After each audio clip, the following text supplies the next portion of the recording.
So dahil nandito na rin tayo sa LTO, tatanungin na rin natin sila kung pwede nang magpa non-pro ulit dito sa LTO San Pedro, no? Dahil dati dito ako nagpa non-pro eh. Kaso parang natigil. So tatanungin natin yon kung meron na ulit.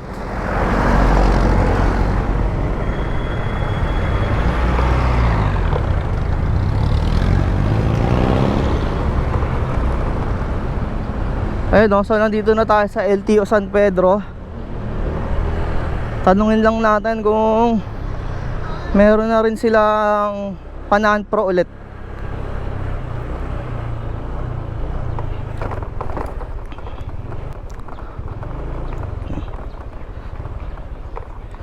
Bossing, meron na bang ulit na ano dito? Pa-non-pro?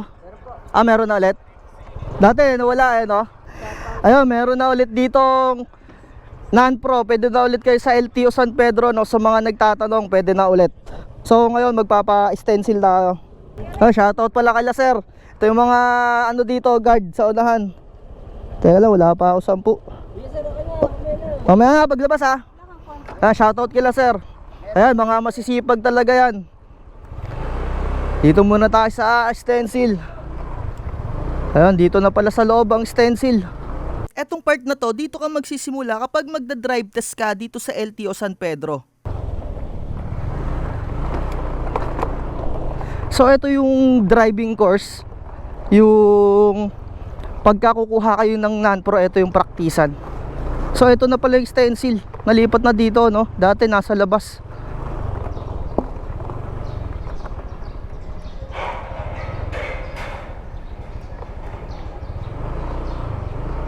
Stencil tayo. Stencil, bossing. Bila tayo. Shoutout nga pala kay sir. Yeah. Meron na pala ulit non-pro, no?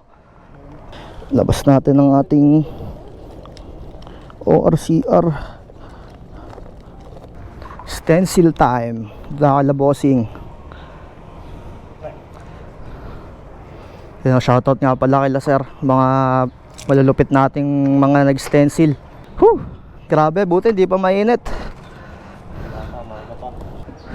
So nandito na sila, no? Yung dati doon pa sila sa kabila eh. Balik na ulit dito.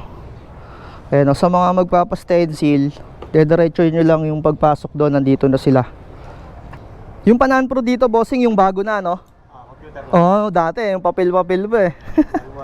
Manual pa dati eh. Kumuha ako ng ano eh 20, ano ba yun? 2020. Computerized na ngayon, no? Sa mga nagtatanong dyan sa vlog. Ayan, sa mga nagtatanong kung ano yung stencil, ito yung gagawin ni sir. Kukuha niya yung marka.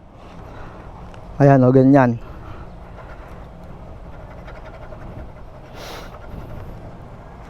Yon. Tsaka sa ilalim. Napakasipag niya nila sir. Ilang motor ang dinadali niyan. Mamaya sobrang tirik pa ng araw.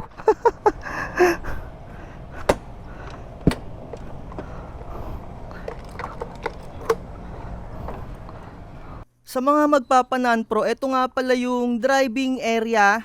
Kapag ka magdadrive kayo ng motor dito, no, iikot lang kayo dito sa exit na to. Doon kayo magsisimula sa unahan. Paikot lang dito. Medyo madulas nga lang dito at mabuhangin at paalon-alon yung daanan dito. Pero okay lang naman, lalong-lalo na kapag syempre marunong ka naman na, hindi ka na madadali dito. At tip ko nga lang pala sa inyo, kapag ka magda-drive test kayo dito, i-check nyo muna yung busina, yung ilaw, at kung malinis yung side mirror, no? Para hindi kayo bumagsak. Yun lang yung gagawin nyo at higit sa lahat, magsuot kayo ng helmet. Pwede kayong magdala ng sarili nyong motor kung ayaw nyong magrenta dito at para makatipid na rin. Ayun lang. Like, share, and subscribe.